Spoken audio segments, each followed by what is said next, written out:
funny. But I am here for you. I am here for this family.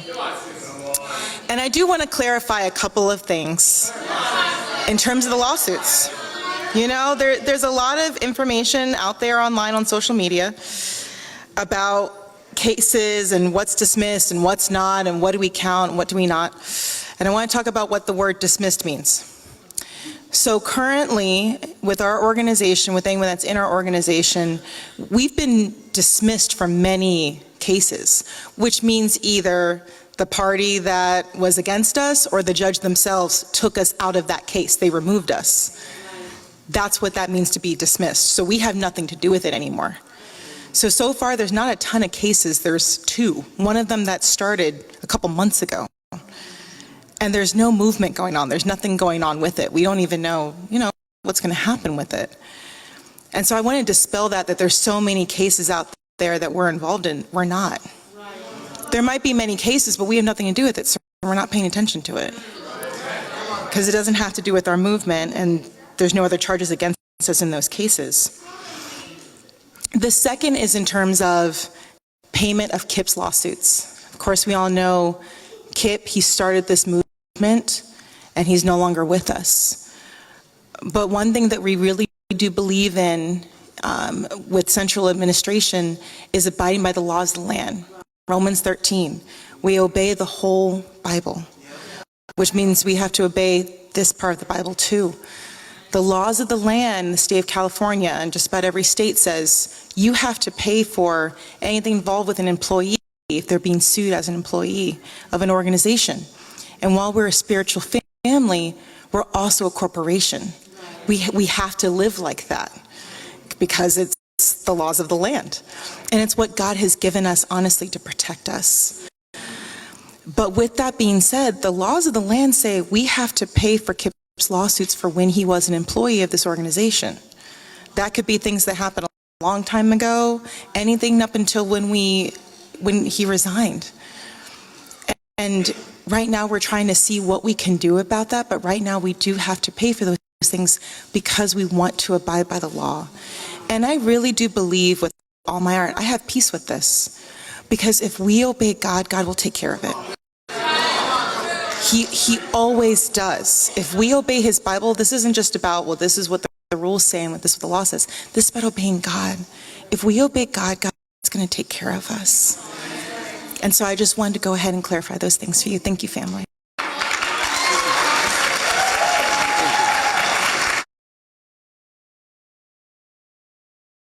I had several people reach out to me today in response to what this woman, Lindsay Hoagland, stood on stage and said last night on behalf of the ICC and its leadership concerning the lawsuits. I attached the video clip below of her words. But I am mostly writing this for the ICC members so that they can formulate the right questions to ask of people like her, who stand on stage claiming to be telling the truth and walking in the light. I'll break it down piece by piece. Lindsay stated that there are only 2 cases. This is not true. The ICC in particular has 5 different plaintiffs and 3 more ready to file cases that are all based in Los Angeles. Well, if you count Joe Garman's victim, Joe currently leads a church for the ICC, then that actually makes plaintiffs, even though that particular victim's case is categorized under the ICOC. BTW, Joe Garman has other victims. They are just out of statute or too terrified to file a case. The fact that this man still leads a church disturbs me to the core of my soul. The endless abuse stories with evidence about him and his son are gut-wrenching. The ICC members would know that if they were allowed to read the lawsuits.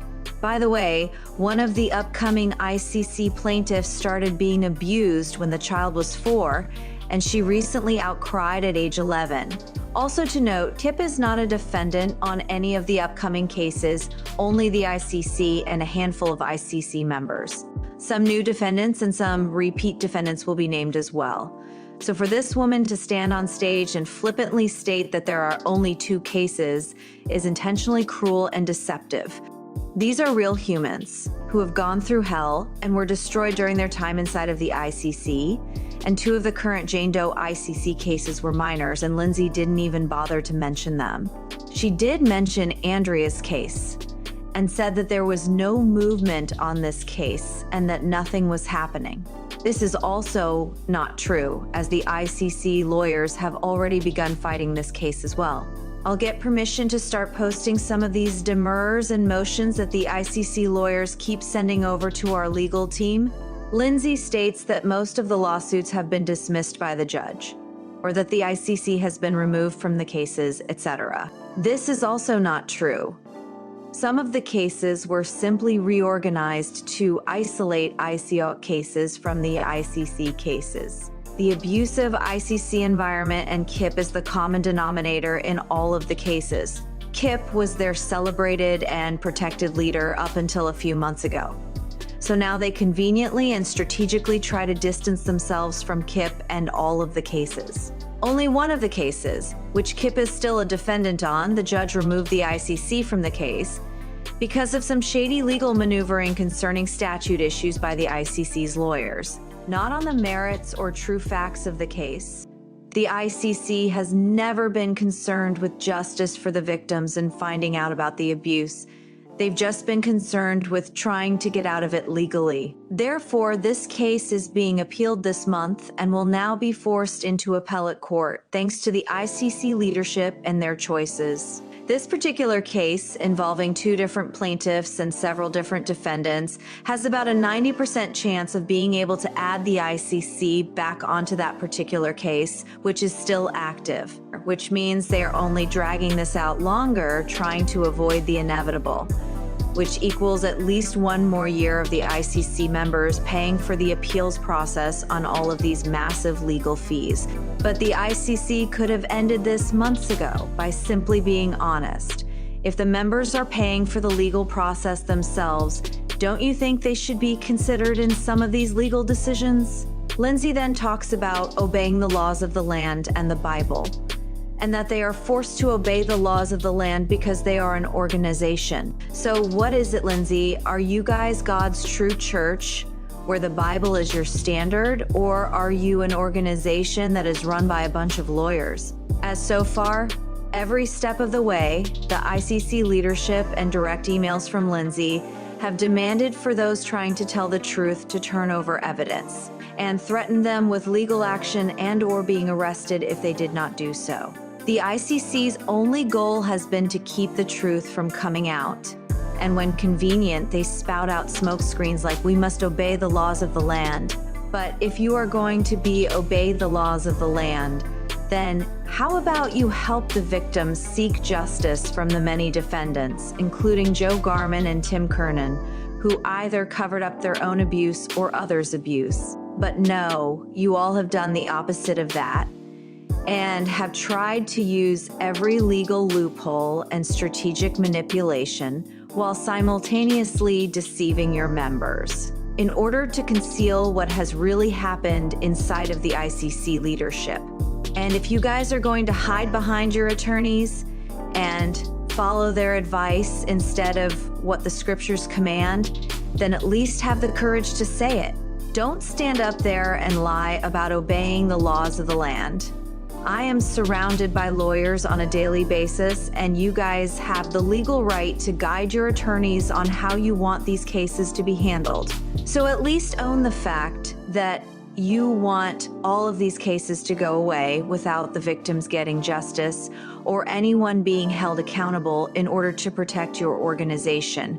We have many messages and text messages and witnesses that have called us stating that this is the stance of the ICC leadership and how convenient to support Kip McKean all of these years.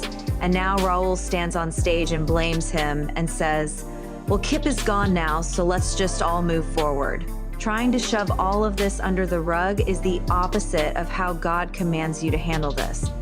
Are you guys suggesting that I go to all of the plaintiffs and ask them to forgive and forget and move on?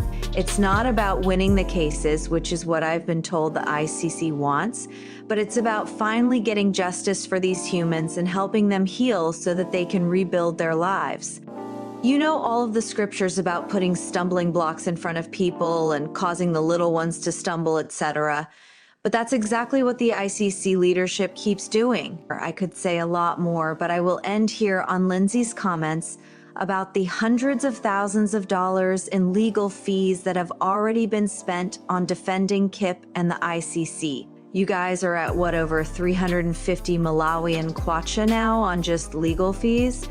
The problem isn't so much spending money on legal fees because, per your words, you're not tackling this as God's true church, but as an organization, but it's the fact that you didn't consult, disclose, or include your members in that decision, which means they have been lied to this whole time and thought they were giving to missions or whatever the heck else you guys told them they were giving to. But yet, as many of your members are starving to death, these crazy amounts of money are going to defend Kip and the ICC organization and to silence the victims and the whistleblowers. And we all know that Kip would still be a member of the ICC had not the brave whistleblowers started to come forward. Meaning, none of this would have ever come out if it was not forced out of you. You all simply got caught because of some brave people around you. So I think a good question for the ICC members to ask of the ICC leadership, like Michael K. and Raul, is this. If you guys fight every plaintiff, continue filing all of these motions to keep the truth from coming out, threaten whistleblowers with being arrested, and try to delay or stop all of the legal depositions that would allow the truth to reveal itself, who is going to continue paying for all of that? Unfortunately, we already know the answer to that. It will come through members' tithes and donations. You guys could end this rather quickly, and you know it. Or it would take trust in God and courage, which as of date, you clearly have neither.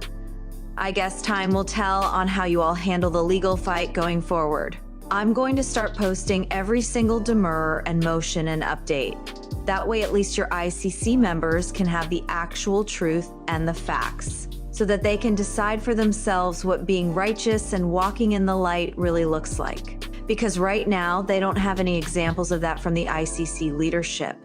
And dear ICC members, if you'd like to read the lawsuits, you can look them up on the website and read them with your own eyes. www.icociclawsuits.com. Please ask your ICC leaders the above questions.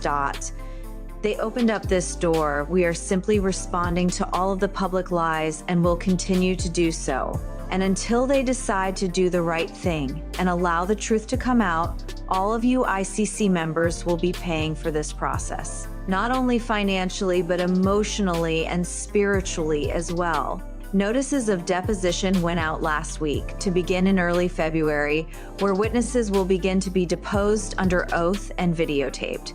So if the ICC leadership is so concerned with obeying the laws of the land and really cares about you all like they say they do, let's see if they fight these depositions in an attempt to continue to silence people. Anyone who trusts God's and is honest doesn't spend all of this time and money to keep the truth from coming out and then stand on stage and minimize it and lie about it while simultaneously claiming to walk in the light.